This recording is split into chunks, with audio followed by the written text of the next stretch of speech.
Olá, pessoal. Eu sou Patrícia Lins, psicanalista, e esse é o meu canal no YouTube. Seja muito bem-vindo. Nós estamos no quadro intitulado Cinepsi, em que a gente faz algumas conversas, análises sobre filmes que assistimos e gostamos muito. E hoje a gente vai falar sobre um filme que está em cartaz nos cinemas, no Brasil todo, que é Medida Provisória, sob a direção de Lázaro Ramos. Mas antes, gostaria de te pedir, se você gosta de me acompanhar, curte esse vídeo, comenta se você já assistiu ou se está pensando em ver esse filme. Compartilha para quem você acha que pode gostar também. E já se inscreve no canal para receber outros vídeos sobre o Cinepsi e abordagens sobre psicanálise cotidiano, tá certo? Então vamos primeiro conferir o trailer do filme. Vamos lá. Bom, o filme começa com uma série de humilhações bastante incômodas e desumanas, como são qualquer tipo de humilhações que a gente presencia, vivendo ou vendo isso ser testemunhado na pele de outra pessoa. O filme já começa com algo que provavelmente já aconteceu com a maioria de nós, que é esse impedimento para entrar no banco, mas no caso em epígrafe do filme, a denúncia é a suspensão dessa indenização por um cinismo, uma hipocrisia na figura do governo, dessa reparação com aqueles, melaninados, digamos assim, que, portanto, tinham algo a recuperar por conta do período da escravidão dos seus antepassados. O filme ele se desenrola num tom de sátira, em torno de 3 personagens principais que a gente poderia dizer simbolicamente organizam o enredo do filme, mas que nos representam de algum modo.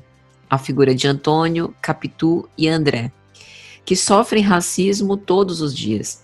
E é importante a gente falar sobre isso, porque a questão do racismo, assim como particularmente penso a própria questão da infância, ela não está circunscrita a quem é pai, quem é mãe, quem é cuidador, ou quem ajuda de algum modo, é professor, está em contato direto com essa infância. Mas a infância, proteger a infância, é dever de todo cidadão.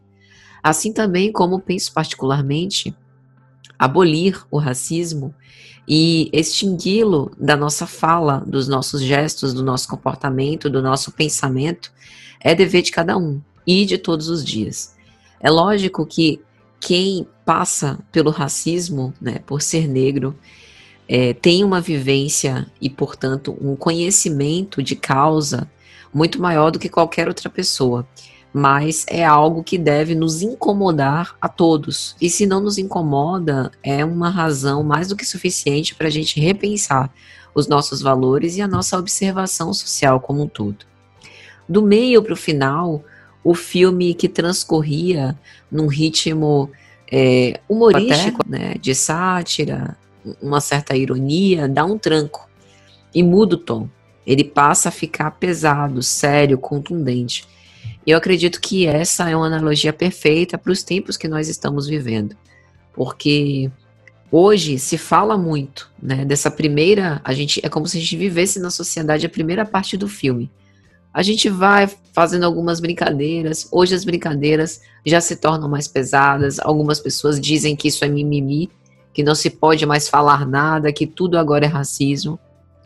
Mas na realidade, particularmente penso, como psicanalista inclusive, que a grande questão é que a invalidação do sofrimento, a invisibilidade de certos sujeitos está atingindo um nível insuportável. E não apenas quem passa por essa situação todos os dias, mas todos nós começamos a nos incomodar. Então o ar está começando a ficar pesado, porque o nosso grau de desleixo, de despreocupação com esse e outros assuntos tem tomado os níveis alarmantes a ponto de chegar ao absurdo. E esse absurdo, no filme, parece vir com a própria medida provisória, a MP 1888.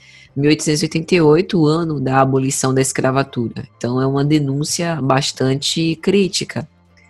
Desde 1888, aboliu-se a escravatura. Será, esse racismo não continua de modo estrutural na nossa sociedade? Vez ou outra a gente vê nos jornais casos de escravidão ainda, ou regimes trabalhistas que se aproximam muito mais da escravidão, né, envolvendo ou não negros. Então, é algo que suscita as nossas reflexões. No filme, a MP 1888 se refere a uma proposta reativa de reparação, de ressarcimento aos que sofreram os efeitos da escravidão. Só que isso é tratado de uma forma cínica, né? Porque essa reparação implicaria o retorno daqueles que são acentuadamente melaninados para o continente africano. Então, é uma forma de segregação das mais icônicas, né? Então, tipo assim, eu sei que eu devo te reparar, então para te reparar eu vou fazer de um modo mais conveniente para mim. Digo que é opcional, mas na verdade a coisa se torna obrigatória, né? Do meio pro filme, do meio do filme para o final, para forçar que você seja segregado do ambiente onde eu vivo. Não quero ter contato com você. Então você vai para a África, né? Que é um lugar onde seus ancestrais, que na verdade são nossos ancestrais, né? Vieram de lá. E aí isso daí é reparação cultural. Então é uma coisa assim bastante cínica mesmo. E assim, isso dos acentuadamente melaninados me parece também uma crítica muito fina, né, muito inteligente por parte do diretor e também do roteirista, porque é uma crítica aos termos oriundos do racismo estrutural que são denunciados para que a gente exclua do nosso vocabulário, para que a gente não continue praticando, né? Então, por exemplo, fala-se hoje, né? Tem alguns termos que cumpre a gente evitar, como denegrir, que seria um verbo que alude a uma ideia negativa ao fato de ser negro e que é considerado hoje preconceituoso, um termo preconceituoso e racista. A gente pode substituir por outros termos, como difamar ou caluniar, que não tem nenhuma alusão. Outro termo da inveja branca, como se a cor branca fizesse referência a uma coisa positiva e inocente, mesmo ao lado da inveja, né? Que a inveja é uma só, com o intuito de identificar que essa inveja que é branca não deseja o mal. Então, a gente pensa, então teria outra inveja preta, né? Ao contrário da branca, que indicaria o mal, então estereotipa, né, o branco como algo bom e aquilo que é preto, negro, como algo ruim. O criado mudo, que é o nome dado àquele móvel que fica ao lado da cama, onde a gente coloca algum livro de cabeceira, água, e é um termo que vem da escravidão, quando os escravos eram obrigados a realizar a função, né, de servidão, de criados, e permaneciam mudos, calados, simplesmente segurando objetos como se fossem móveis, né? Uma condição bem desumana.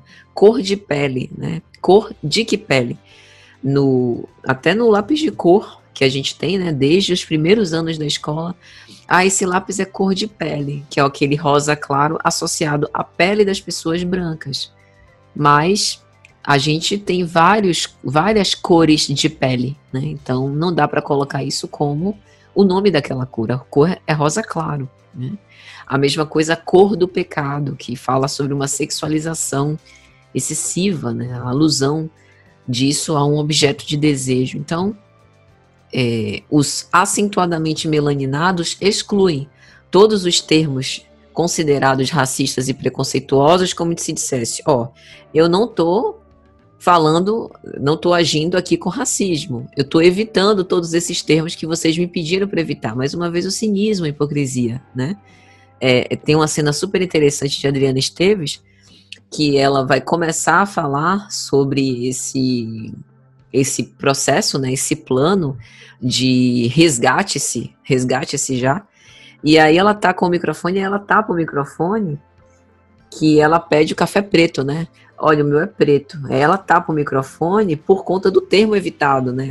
Na dúvida, eu não vou falar preto, negro, né? Não vou mulato, não vou marronzinho, enfim, e todas as variações possíveis e imagináveis, afro, não vou falar nada, para me eximir de qualquer problema, né? Associado a essa questão do racismo. E o filme também se desenrola com a questão do dualismo. Tem sempre aquela pergunta no ar quem está com a razão, né? Aquela dicotomia, se um está certo, o outro está errado. Sendo que essa é uma questão que, mais uma vez eu repito, penso, envolve-nos a todos, né? É uma briga em que todos nós perdemos, enquanto sociedade, enquanto diversidade, né? Enquanto dificuldade de incluir. A gente tem, por exemplo, né, a figura do parceiro, né, homossexual de um dos que estão no Afrobunker, né, e que estão liderando esse movimento, enfim, de resistência, né, por parte dos negros, que ele se recusa a continuar trabalhando para o governo por aquilo ser contrário aos seus próprios valores. E aí ele vai para o Afrobunker para ficar com seu namorado e, enfim, se desvincular de tudo aquilo, e ele começa a ser interrogado sobre essas miras acusatórias, né? É lógico, havia motivos mais do que suficientes para desconfiar dele. Aí a cena já corta para o negro, né, que é o André, sob a mira das armas dos brancos, por conta dessa, enfim, dessa obrigação de expatriá-lo, né, de colocar ele para fora do país, expulsar todos e quaisquer negros que ainda estejam no Brasil. Então a gente vê dois tipos de violência. A violência que atravessa a raça humana, né? E a gente fica pensando assim, não é quem está com a razão. Todo tipo de violência incorre em erro, incorre numa ausência de escuta, de validação. Então é um filme que problematiza a questão da violência. Não é a questão de quem está com a razão. É a questão da gente se acertar com as nossas diferenças e viver, não obstante elas, né? Apesar delas. E aí a gente também pensa por que alguns aderem a essa ideia, né? Tanto em relação aos negros, alguns que acham ótimo, vou viajar para a África, né? Talvez nutrindo até essa ilusão vendida de que eu vou e posso voltar quando quiser. E, ao mesmo tempo, por parte da própria sociedade, porque tem gente que também age em prol da perseguição dos negros para que eles sumam do país, né? Então, nem todo mundo consegue ler essa violência que está implícita, embutida numa medida provisória, numa lei, né? Numa ordenação, num ato que tem força de lei. Por que a gente não questiona, né? Porque essa questão do racismo, ela precisa passar também pelo reconhecimento das nossas diferenças, das nossas singularidades. E o mais gritante no filme, penso particularmente, é que assim, a gente já está vivendo isso de algum modo. E se as coisas continuarem como estão, será o nosso futuro. Essa ideia da deportação é uma das fases da segregação, que foi no filme operado pelo próprio Estado, através de um processo legal, embora controverso, que é a medida provisória. A medida provisória é uma espécie de situação de emergência. É um ato unipessoal do presidente da República, com força de lei, que é editada sem a participação do Poder Legislativo a princípio, né, a priori, que só será discutida e aprovada num momento posterior, mas que começa a valer. Então é um ato que não passa pelos três poderes, é apenas por parte do Poder Executivo. Então nos parece que esse pode ser um dos resquícios, inclusive, dessa forma poder antidemocrática que permaneceu ao longo do tempo. A gente sabe, por exemplo, da ditadura militar, dos atos institucionais que tinham o objetivo de legitimar a violência da ditadura e lembrar aquilo que não é justo, que não é representativo, que é excludente. Então o filme me parece bastante engajado nesse sentido, não apenas na luta contra o racismo, mas numa denúncia política, né? Uma denúncia da estrutura social em que os brancos são os antagonistas. É um filme com uma dimensão política, uma dimensão jurídica, uma dimensão institucional que realmente incomoda. Um relato pessoal, eu assisti esse filme no cinema, né, e fiz questão de ir no cinema, não só por conta da estrutura, da experiência que o cinema oferece, mas para ver se o cinema estava cheio, né, a faixa etária, a média das pessoas que estavam ali, para, enfim, ver o movimento, né, o contorcer-se nas cadeiras durante as cenas do filme. E muitas pessoas saíram.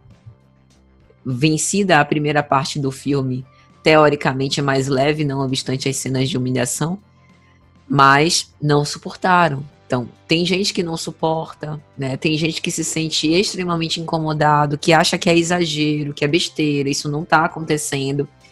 Tem gente que vibra junto com a resistência dos personagens, isso me representa, né?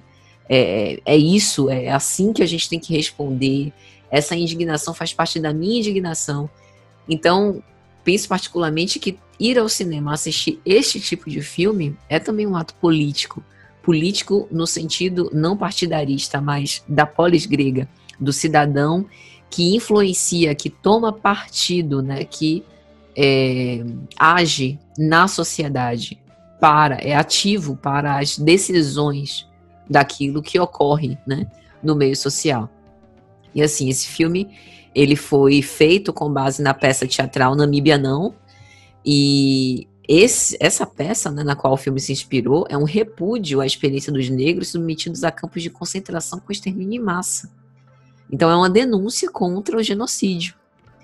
Então é importante a gente perceber a profundidade, né, do filme e do quanto nós estamos sendo convocados para essas decisões sociais. É um projeto de resistência, de sobrevivência, diria não apenas dos negros, mas de toda uma sociedade plural e diversa, né? Aponta para uma necessidade de luta, de não deixar as coisas acontecerem sem que a gente tome alguma ação para isso. Tem até uma fala de Seu Jorge, né, no personagem André, muito interessante, que quando vem a questão da MP 1888 e que a partir de agora os negros têm que ser, né, postos para fora do país, etc e tal, ele vai dizer assim, meu Deus, como é que a gente não viu isso, né? Como é que a gente riu disso? Então, eu penso que essa é uma reflexão muito justa e oportuna para todos nós, porque agora nós estamos rindo disso, a gente está dizendo que isso é mimimi, que isso é besteira, né? E não está vendo essas transformações ocorrerem na nossa cara. Então, é essa estranha, né, função social, digamos assim, que o filme por parte do governo tenta passar, de que assim, eu não tenho a obrigação de incutir ninguém nesse nosso contexto, eu simplesmente posso excluir aqueles que eu não quero, né? Porque assim, quando não se tenta, por exemplo, justificar a escravidão porque o negro seria mais forte, a gente já ouviu isso, né? Tem pessoas que defendem isso, o negro é mais forte, resiste mais ao trabalho, ao sol escaldante, como se isso fosse um elogio, né? Pelo fato do continente africano ter temperaturas mais elevadas no verão, comparativamente com o continente europeu, nós não aguentaríamos, né? Quando não é esse tipo de elogio torto, né, de ridículo, né, de cinismo, né, dizendo que o negro é digno de pena e que, portanto, a gente precisa ajudar os coitadinhos. E não é nada disso, né? Essa negritude, digamos assim, ela faz parte da nossa cultura. Ela está sendo, de algum modo, escorrendo nas nossas veias, né? Faz parte das nossas construções, já que a psicanálise assim acredita, nós somos seres sociais. Tem um teórico que eu gosto bastante, que é Frantz Fanon, ele psiquiatra e filósofo da Martinica, né, que é uma colônia francesa. Ele chegou a citar em seu livro Pele Negra, Máscaras Brancas, que fazendo-se um apelo à humanidade e a esse sentimento de dignidade, ao amor, à caridade, seria fácil provar ou forçar a admissão de que um negro é igual ao branco. Mas o objetivo dele é outro. Ele diz, o que nós queremos é ajudar o negro a se libertar do arsenal de complexos germinados no seio da situação colonial, ou seja, o objetivo aqui não é reparar nada, é dizer que esse tipo de subjugação nunca deveria ter existido. Não há razão de ser. Essa terra também é minha, que é uma das falas daquele personagem que é o marido de Capitu, o Antônio, né, o advogado. Esse país também é meu, né? Eu dou meu sangue por esse país, eu trabalho, eu moro aqui, né?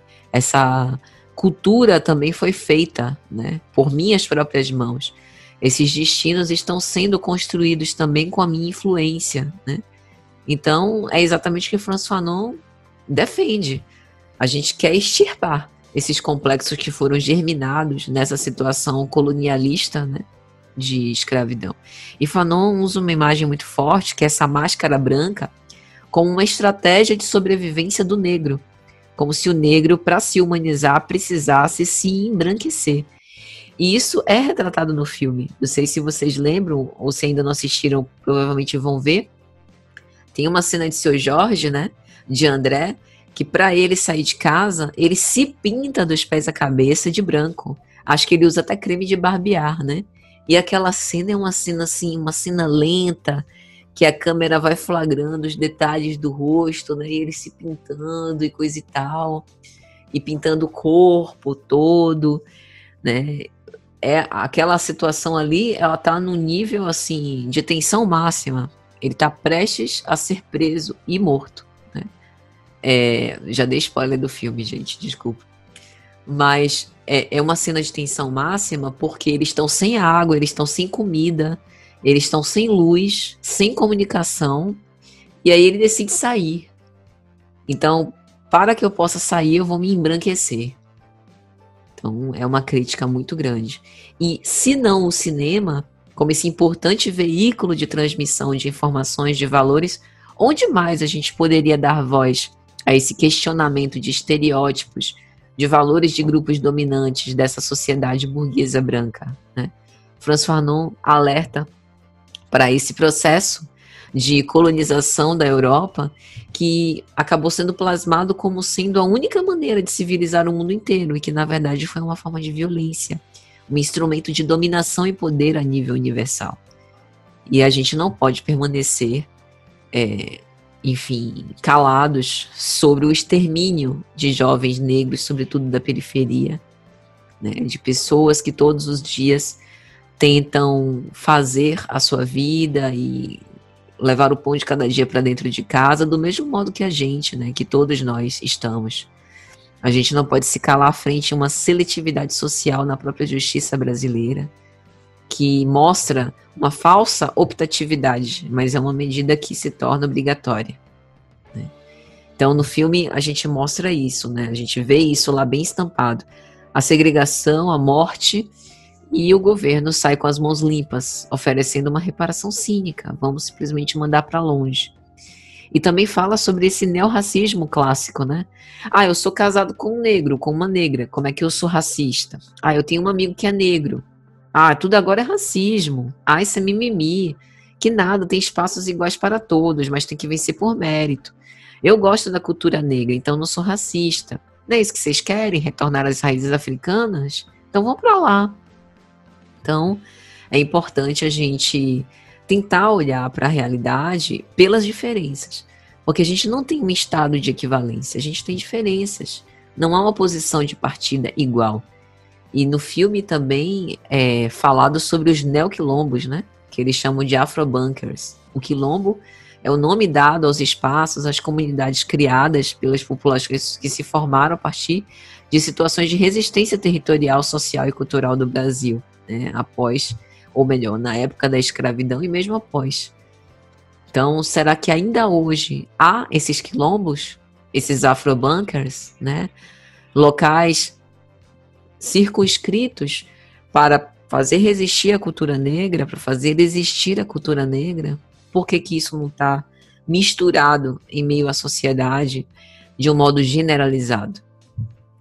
Então é importante a gente pensar sobre tudo isso, né? Esse plano do resgate-se já, com o objetivo de fornecer essa passagem para os cidadãos que tivessem algum traço que remetessem, né, fisicamente a essa ascendência africana, realmente é algo gritante. Um absurdo que talvez já aconteça há muito tempo. E aí, para finalizar, eu me lembro de um conceito freudiano com respeito ao narcisismo das pequenas diferenças, né? Freud vai falar que essas antipatias e aversões que nós temos para com estranhos, na verdade, podem estar bem próximos. É uma reação desse narcisismo que marca o polo de oposição com o reconhecimento da diferença. E esse narcisismo das pequenas diferenças se encontra nos grupos que se hostilizam, nos quais a censura não foi suficiente para coibir essas manifestações inamistosas, fenômeno que está presente no racismo.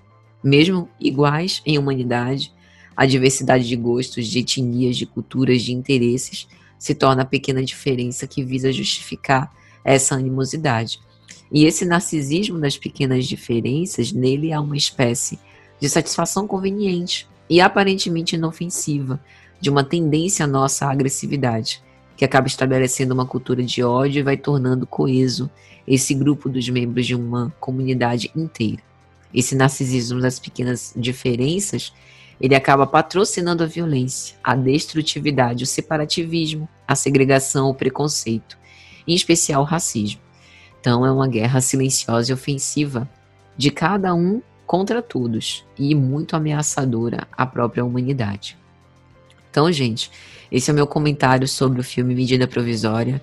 Assistam, de preferência nos cinemas, deem esse valor, né, em reais para mostrar isso daqui me interessa e isso daqui também me incomoda, a fim de que enquanto sociedade a gente possa efetivamente abolir esse grande mal, não só para os negros, mas para todos nós que perdemos muito em humanidade cada vez que um ato racista prepondera. Espero que vocês tenham gostado. Um grande abraço a todos e contem comigo para a produção de novos materiais. Se inscrevam no canal, curtam, comentem esse vídeo se vocês gostaram e podem compartilhar à vontade. Eu sou Patrícia Lins, psicanalista, e esse foi meu Cine Psi sobre medida provisória. Tchau, gente, até a próxima.